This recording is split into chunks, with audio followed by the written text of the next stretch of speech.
আজকের ভিডিওতে আপনার সাথে পরিচয় করাই দিব এক গবেষক রসুন মুড়িওয়ালার সাথে। 5-6 বছর গবেষণা করার পরে আপনার এই স্বাদের এই তারতম্য ধরতে আমি সক্ষম হয়েছি, বুঝছেন? ওনার এই গবেষণার ফল সন্ধ্যা হতেই ছোট থেকে বৃদ্ধ সকলে ভিড় করে খায় মামারি রসুন মুড়ি। মুড়ি কত বছর ধরে খাচ্ছেন? মেলা বছর দিচ্ছি, কেমন লাগে টেস্ট? ভালো লাগে বলে তো খাই। আমার নাম ইয়াকুব। 8 বছর ধরে এখানে ঝালমুড়ির ব্যবসা করি। এটা একদিন দুই দিনে হয় নাই। প্রথমে যখন আমি মশলা করছি, আমি অনেক মশলা ফেলাইও দিছি, নষ্ট হয়ে গেছে, পুড়ে গেছে, ভালো হয় নাই, তিতা হয়ে গেছে। প্রথম যখন আমি শুরু করিলাম, আমি যখন মশলা বানাচ্ছিলাম, এখানে মশলা বানানোর পরে আমি এই বয়রায় যখন ঝালমুড়ির ব্যবসা শুরু করছি, তখন অধিকাংশ লোক অভিযোগ দিয়েছে যে মামা এদি 5 মিনিটের ভিতরে নরম হয়ে যায়। এরপরে আমি ঠান্ডা মাথায় গবেষণা করা শুরু করলাম। গবেষণার ভিতরে ধরা পড়ছে যে কিছু কিছু উপাদান আছে যে এটাকে জাল দেওয়ার পরেও ও পানি বাষ্প করে না, রেখে দেয়, কিছু না কিছু পানি থেকে যায়। গবেষণা করে করে আপনার যেই উপাদান জাল দেওয়ার পরও আপনার পানি রাখবে না, সেটা গবেষণা করে ওই উপাদান দেওয়ার ভিতরে। এবং খুলনা বিভাগের বিভিন্ন জায়গায় এই রসুন মুড়ি যায় এই মচমচে থাকার কারণে। এটা ভালো লাগার কারণ এটার ঘরোয়াভাবে তৈরি করে নিয়ে আসে আপনার ওই যে রসুনগুলা মুড়ি ভাজা মিক্সারটা খুব সুন্দর হয়। যারা অত্র এলাকা যারা জানে তারা এসে এনার কাছ থেকে সবাই খায়। খুলনা শহরের অধিকাংশ ঝালমুড়িতে রসুন পাওয়া গেলেও এই গবেষক মামার রসুনের স্বাদ টোটালি ডিফারেন্ট।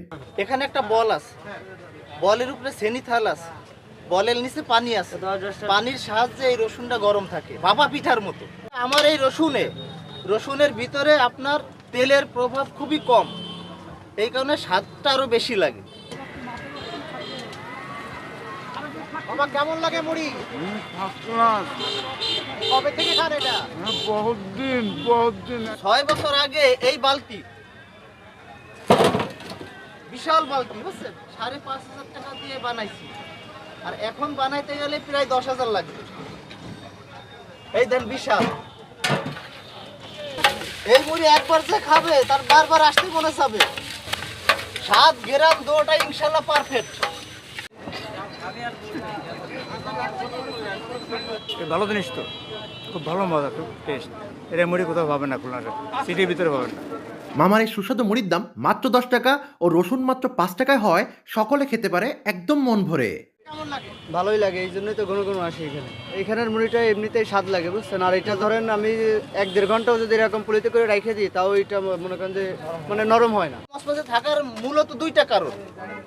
একটা কারণ হলো বাতাস, 2টা কারণ হলো পানি। তো বাতাস যদি লাগে মুড়ি নরম হয়ে যাবে, আর যদি মশলা যদি পানি থাকে তাও নরম হয়ে যাবে। আমি এই 2টা কারণের উপরে আমি গবেষণা করে আমি সেইভাবে মশলা করছি। এই ঝালমুড়ির মশলা বিভিন্ন জায়গায় যায়, এটা হলো 800 টাকা কেজি।